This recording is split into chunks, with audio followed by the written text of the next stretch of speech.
O ministro marinense Dias Toffoli, que acaba de assumir a presidência do Supremo Tribunal Federal aos 50 anos de idade, depois de já ter sido presidente do Tribunal Superior Eleitoral, assumiu a presidência da República, pelo menos até quarta-feira, com a viagem do presidente Temer para Nova York, nos Estados Unidos, onde vai participar da Assembleia Geral da ONU. Como os candidatos presidentes da Câmara e do Senado, candidatos à reeleição, não podem assumir a presidência e também estão em viagem juntamente com Temer, quem assume a presidência da República, no caso, é o presidente do Supremo Tribunal Federal, como aconteceu. Primeiramente, vamos destacar a Assembleia Geral da ONU. O Brasil sempre é destaque na abertura. 84 chefes de Estado e 44 chefes de governo estarão aqui em Nova York para participar da Assembleia Geral das Nações Unidas. O discurso de abertura acontece na terça e, como todos os anos, o Brasil será o primeiro a falar. Um dos principais temas a ser discutido é a questão migratória. O Brasil participou ativamente da negociação para o Pacto Global sobre Migração Segura, Ordenada e Regular, que deve ser assinado no final do ano em Marrakech e tem o apoio de 192 membros da ONU. Os fluxos migratórios têm ganhado espaço na agenda internacional por conta de questões como a crise na Venezuela e a guerra na Síria. Segundo o embaixador Mauro Vieira, a lei nacional brasileira é uma referência para discutir o tema da migração. Nós temos uma lei de migrações que é muito importante, muito moderna, foi atualizada recentemente. Outros eventos paralelos vão acontecer durante a Assembleia. Um deles será a reunião do G4, um grupo formado por Brasil, Alemanha, Índia e Japão, que pretende discutir e encaminhar uma reforma do Conselho de Segurança da ONU. Que estamos comprometidos com o objetivo comum de reformar o Conselho de Segurança das Nações Unidas. Isso vai constituir uma oportunidade para discutir os próximos passos a serem dados por esse grupo.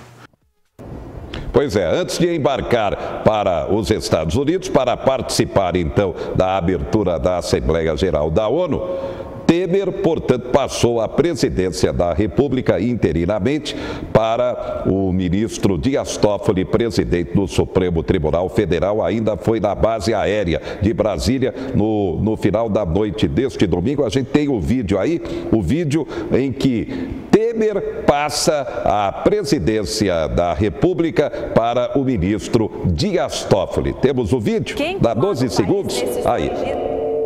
Você vê aí o momento. A presidência da República com Michel Temer passando então até quarta-feira a presidência para o ministro Dias Toffoli. Aliás, já na condição de presidente da República em exercício, nesta segunda-feira, Dias Toffoli sancionou a lei que torna crime a importunação sexual e aumenta a pena para o estupro coletivo. Pela lei sancionada, fica caracterizada a importunação sexual, o ato libidinoso praticado contra alguém e sem a autorização a fim de satisfazer desejo próprio ou de terceiro. A pena prevista é de 1 a 5 anos de prisão. A proposta ganhou força quando foram registrados casos de homens que se masturbavam e ejaculavam em mulheres nos ônibus, no transporte coletivo. Um dos episódios de maior repercussão aconteceu em São Paulo, capital. E durante a assinatura dessa lei, a sanção da lei, Dias Toffoli, na condição de presidente em exercício do Brasil, falou. Todos nós sabemos que o poder familiar há que ser um manto de proteção da família e de seus membros. Um manto de proteção para assegurar que cada integrante da família cresça em segurança, realize todo o seu potencial, prospere e seja feliz. Mas como todo manto, ele também pode encobrir, e infelizmente casos há, em que o poder familiar converte-se, na verdade, em ameaça àqueles indivíduos que deveriam estar por este poder familiar protegidos. O poder familiar, antigamente chamado de pátrio poder, não é um mero direito subjetivo a ser exercido ao arbítrio do titular. Tem natureza muito distinta.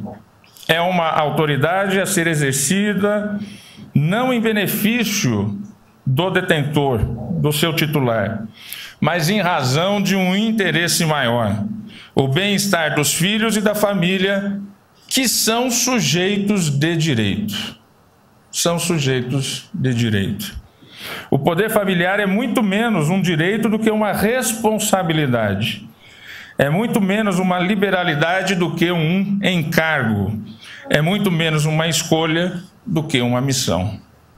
Nada mais natural, portanto, do que retirar o poder familiar daqueles que, por seus atos, se mostrem inaptos para exercê-los. Atos incompatíveis com esse grande dever que é o poder familiar. E isso não simplesmente para puni-los, mas, sobretudo, para proteger a dignidade de quem é mais vulnerável, para garantir a proteção integral da criança, do adolescente e da mulher.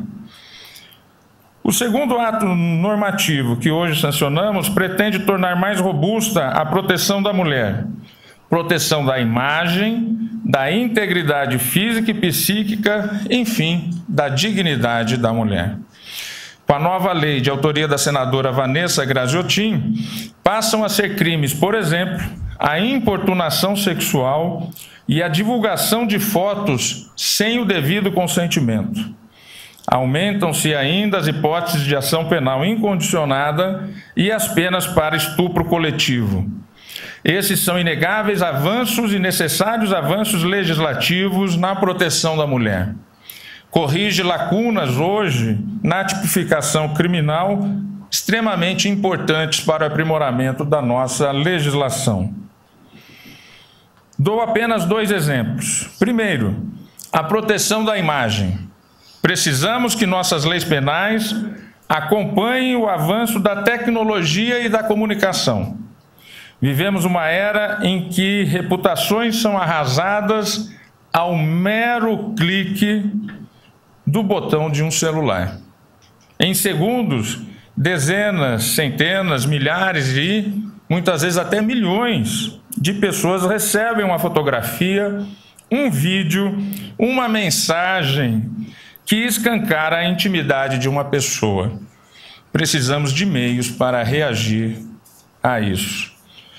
Do mesmo modo, e chego aqui ao segundo exemplo, certas condutas graves que não eram estritamente qualificáveis como estupro, acabavam por caracterizar-se como meras contravenções penais. Andou bem o Congresso Nacional ao corrigir esse erro crasso de proporcionalidade e permitir aos aplicadores do direito, melhor tipificando essas condutas, vir a coactá-las. Na condição de presidente da República em exercício, Dias Toffoli. Ele realmente destacou ainda a importância da força do Congresso Nacional para a democracia e disse que o resultado da eleição tem que ser respeitado de todas as formas. Destaques também do momento. FIES, financiamento estudantil, abre inscrição para vagas remanescentes. Câmara Municipal de Marília rejeita o processo de instalação para a comissão processante visando a cassação do vereador Mário Coraini Júnior. Homem armado invade a agência da Caixa Federal e rouba clientes, trazendo, como não, preocupação. A onda de furtos de veículos que voltou em Marília, trazendo preocupação. Neste final de semana, um Onix, ano 2017, com trava eletrônica, foi furtado. O carro depois foi encontrado, só que estava todo depenado e com a lataria riscada. Por isso, a volta dos furtos de veículos em Marília, causando preocupação. Motoristas das empresas Sorriso e Grande Marília ameaçam entrar em greve nesta semana. Querem reajuste salarial. As empresas afirmaram que não tem como conceder porque que há 3 anos não tem aumento de tarifa. Enquanto isso, os usuários do transporte coletivo cobram a volta do passe integrado e do passe estudantil como antigamente. Bem, ITR, Imposto Territorial Rural. Prazo para o envio da declaração termina no próximo dia 28. Lembrando que agora a arrecadação do ITR fica toda no município. Ruberley Rocha Machado, ele que é conselheiro do Conselho de Contabilidade do Estado de São Paulo, fala sobre o ITR e alerta. O que é o ITR? O ITR, que é feito agora no mês de setembro, propriamente dito, embora já está disponível desde o dia 13 de agosto, e o prazo será até dia 28 de setembro, ele é uma declaração. Assim como nós temos a declaração do imposto de renda, os proprietários de áreas rurais, possuidores a qualquer título, detentores dessas áreas, eles precisam informar esta declaração. A declaração ela vai para a Receita Federal do Brasil e ali ela informa dados da propriedade, como é que é explorado esta atividade, o valor da terra nua desse imóvel, que é uma informação importante, principalmente para aquele que declara imposto de renda e tem a pretensão de vender o imóvel, pois pode ser utilizado também para a avaliação de ganho de capital. Mas a essência dessa declaração é apresentar o grau de utilização do imóvel e, sobre esse grau de utilização do imóvel, o imposto territorial rural a ser pago. Ou seja, quanto maior o grau de utilização, menor é o imposto a ser pago.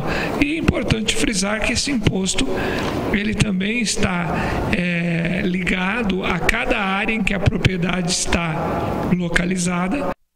Aí então, ITR, prazo para o envio da declaração do ITR, o Imposto Territorial Rural, o prazo termina deste dia 28, a não ser que haja prorrogação por parte da Receita Federal, o que será muito difícil. Cuidado então, você proprietário rural. Bem, o Brasil é um campeão mundial em acidentes de trabalho. Foi sepultado em Marília o corpo de Benedito Francisco Júnior, ele 36 anos de idade. Pintor, foi vítima de um acidente de trabalho, caiu de uma escada enquanto estava trabalhando, pintando e não mais se recuperou. Lamentavelmente, é essa a realidade. Falta prevenção, educação para a prevenção e investimento em equipamentos de segurança, como também, é claro, a conscientização do empregado, do trabalhador, de que ele tem que utilizar esses equipamentos. Destaques do momento: mulheres representam 32% das candidaturas e 40% das barradas. Centrais sindicais fazem manifesto contra Bolsonaro. Tribunal Superior Eleitoral vai disponibilizar aplicativo mostrando a apuração do resultado das eleições em tempo real. Multas por uso do celular ao volante crescem 33% no Brasil. A gente já falou aqui sobre o momento da economia, sobre o reflexo do aumento do desemprego no país para o consumo, a preocupação do comércio em relação à inadimplência. Pois é, o governo tenta reagir e mostra números mais animadores. Costureira há mais de 10 anos, Cirlei cuida de cada peça como uma obra de arte. Ela trabalha fazendo biquínis por encomenda nesta loja em Águas Claras, região administrativa do Distrito Federal. Foi contratada há um mês, depois de tanto procurar emprego. Cirlei não esconde a felicidade. Carteira assinada dá mais segurança, porque eu tenho 2 filhos que ficam em casa, estudam, então carteira assinada me dá mais segurança, até mesmo em relação a tudo, né? A dona da loja, empresária Fernanda, conta que antes terceirizava o serviço. Com a contratação da Cirlei, espera melhorar a qualidade dos biquínis e conseguir mais clientes. Minha ideia é ter várias lojas assim, daqui para 100 lojas adiante, né? Em todo o Brasil, foram gerados mais de 110 mil empregos com carteira assinada no mês de agosto, segundo o Cadastro Geral de Empregados e Desempregados, o CAGED. Este é o melhor resultado para o mês nos últimos 5 anos. O desempenho positivo ocorreu principalmente pelas contratações no setor de serviços, responsável por mais de 66 mil novos postos. Houve aumento também no comércio e na indústria de transformação. Todas as 5 regiões do país registraram crescimento no emprego formal em agosto. Os melhores desempenhos ficaram com a região Nordeste, onde foram abertas mais de 36 mil novas vagas, e com a região Norte, com mais de 9 mil novos postos de trabalho.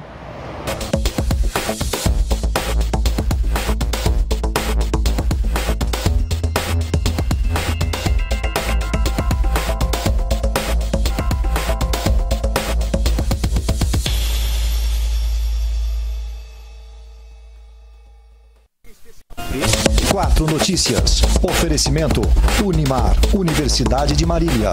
Taust faz toda a diferença. E Menin Engenharia.